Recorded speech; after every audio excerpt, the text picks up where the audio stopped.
Welcome to the in front of me Samsung Galaxy A33, and I'll show you how to activate fingerprint animation on this device. So now as can you see, it's turned off, and then just if you want to turn it on, you should go into the settings application and scroll all the way down to the biometrics and security section.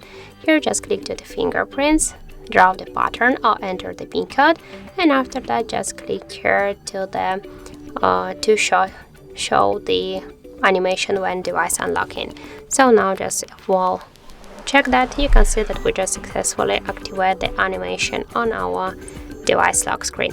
So that's it. Thank you for watching, and if you find this video helpful, don't forget to leave a like, comment and to subscribe our channel.